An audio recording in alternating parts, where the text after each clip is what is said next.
Terima kasih Anda masih bersama kami dan bagi Anda yang baru saja bergabung, kami hadirkan kembali 3 berita utama hari ini.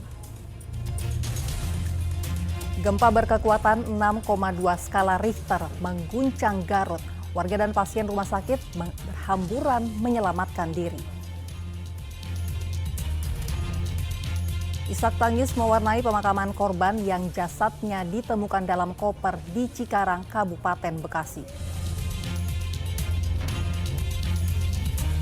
Pemandian air panas Sari Ater, Subang bisa menjadi destinasi untuk berlibur bersama keluarga Anda.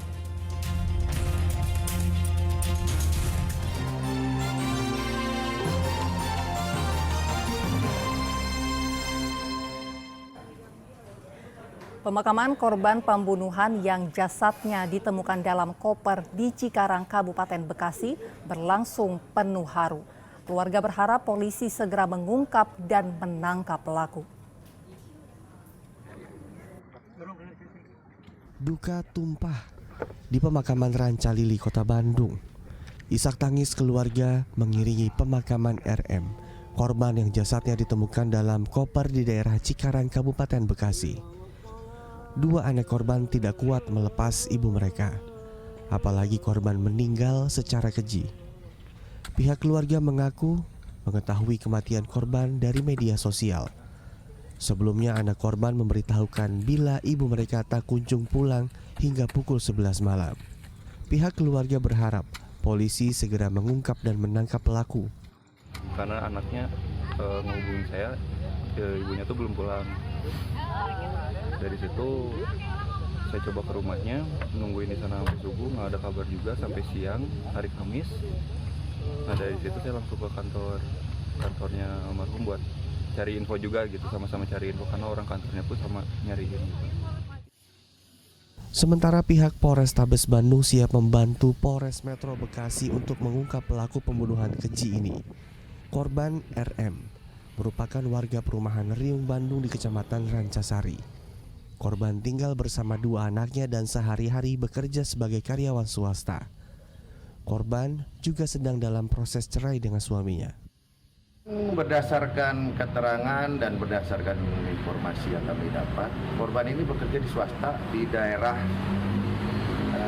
Jalan Supadio pekerjaannya, karyawan swasta. Kerabat sehari keterangan di situ kan sudah bisa hampir satu tahun, sehingga warga setempat pun memastikan memang sudah tidak ada itu, dan kami pun tidak mengetahui bahwa sang merantau itu saat ini berdomisili di mana. Hanya informasinya ya sudah pisah aja dan jarang kelihatan di situ. Sebelumnya mayat berjenis kelamin perempuan ditemukan dalam koper di pinggir Jalan Inspeksi Kalimalang, wilayah Cikarang Barat, Kabupaten Bekasi. Polisi memastikan korban tewas karena dibunuh lantaran ditemukan luka remuk pada kepala bagian kiri dan ada luka di bibir dan hidung mengeluarkan darah. Muhammad Rizal melaporkan dari Kota Bandung.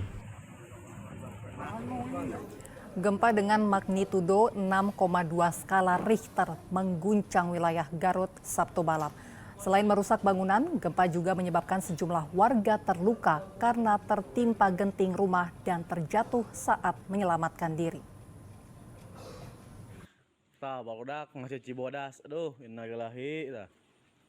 Warga pesisir barat daya Garut panik setelah gempa mengguncang Sabtu malam.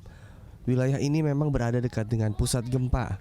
Pusat gempa berada di laut sekitar 151 km barat daya Garut pada kedalaman 10 km.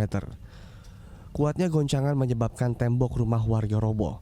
Selain atap bangunan juga ambruk, salah seorang warga dilaporkan menderita luka karena tertimpa genteng jatuh. Pihak Polair Kabupaten Garut menggunakan pengeras suara untuk menenangkan warga dan meminta warga untuk waspada dengan gempa susulan. Gempa juga membuat warga kampung Tarikolot, Desa Mekartani, Kecamatan Singajaya, Garut panik. Seorang lansia bernama Amin mengalami luka pada bagian kepala akibat menghantam meja saat menyelamatkan diri. Korban mendapat 5 jahitan di klinik terdekat. Menurut pihak keluarga, korban telah dibawa pulang. Kebetulan ibunya terbentur ke meja, semalam ada gempa. Ibunya mau menyelamatkan diri, ternyata ibunya keburu panik. Sekarang alhamdulillah sudah membaik keadaannya. Insya Allah bisa segera dibawa pulang. BMKG mengatakan gempa Garut tergolong berkekuatan menengah sehingga tidak berpotensi tsunami. Gempa disebabkan adanya aktivitas deformasi bantuan dalam lempeng Indo-Australia. Sementara BPBD Garut melansir, dampak gempa menyebabkan kerusakan pada 41 rumah, 1 fasilitas kesehatan, 1 unit mobil dan 1 benteng milik perbankan. Eko Setiabudi melaporkan dari Garut. Gempa berkekuatan 6,2 yang mengguncang Garut mengakibatkan puluhan rumah rusak dari sedang hingga berat. Pemerintah Kabupaten Garut pun menetapkan status tanggap darurat bencana selama 14 hari.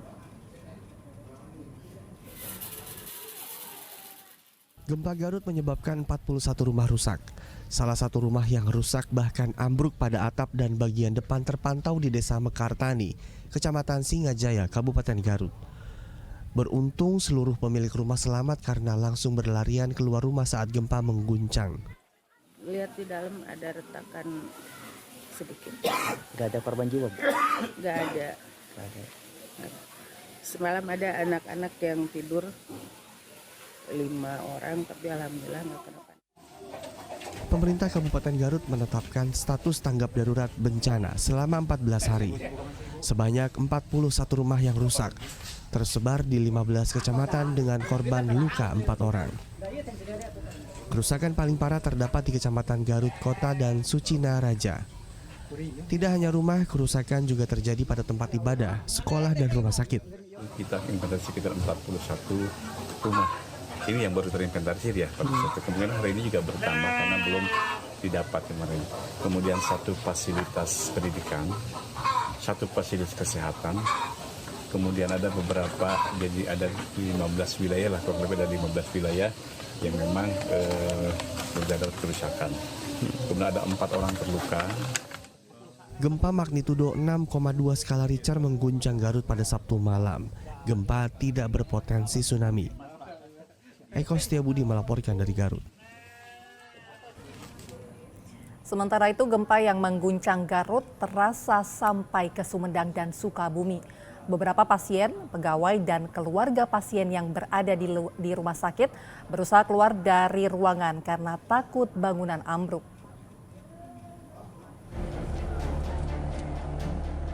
Pasien dan keluarga pasien di RSUD Sumedang berhamburan keluar dari gedung saat gempa 6,2 magnitudo mengguncang wilayah Garut, Jawa Barat. Pasien yang dievakuasi didominasi oleh anak-anak dan juga lansia. Getaran gempa yang terasa hingga Sumedang membuat mereka panik. Salah satu keluarga pasien yang saat itu berada di lantai 6 berlari turun melalui tangga darurat. Saya posisi di lantai 6 di ruang anak, merasa kirain terpusing, pas ngelihat ke dinding retak, pas langsung goncangan langsung gede gitulah, langsung retak, yang sampingnya juga langsung retak ya.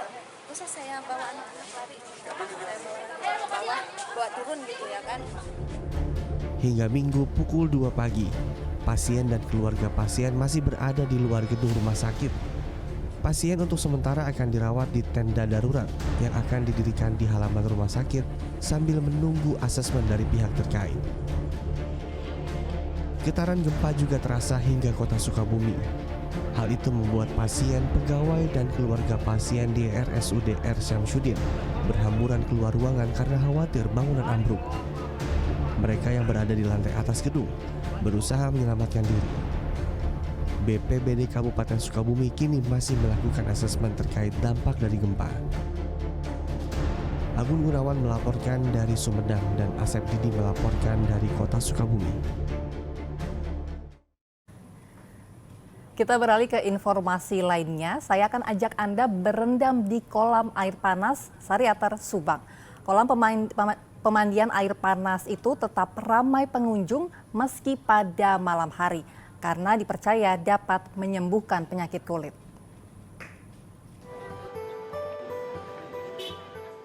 Hari memang Memang sudah gelap, tetapi pengunjung terus berdatangan ke kolam air panas di Subang. Sebelum masuk menikmati hangatnya kolam pemandian, para pengunjung antre untuk membeli tiket. Setiap sudut kolam dipenuhi oleh anak-anak, remaja maupun orang dewasa. Salah satunya Astrid, pengunjung yang berasal dari Jakarta. Ia memilih berlibur di kolam air panas bersama keluarga karena kolam ini dipercaya dapat menyembuhkan penyakit. Sebab kolam air panas mengandung belerang yang mengalir langsung dari Gunung Tangkuban Perahu. Dari Jakarta. Nah, ini dalam rangka apa ini, Bu? Liburan keluarga. Oh, liburan keluarga. Pengen berenang air panas, terus dengar-dengar di sini katanya enak. Udah berapa kali sini, Bu? 2 kali kalau nggak salah. Oh, udah 2 kali. Iya. Wisata pemandian air panas ini beroperasi selama 24 jam. Untuk menikmati kolam pemandian, pengunjung dikenakan biaya Rp45.000 per orang. Zainal Arifin melaporkan dari Subang. Informasi tadi mengakhiri jumpa kita. Atas nama rekan yang bertugas, saya Nadilah Ali mengucapkan terima kasih atas kebersamaan Anda. Selamat beraktivitas dan sampai jumpa.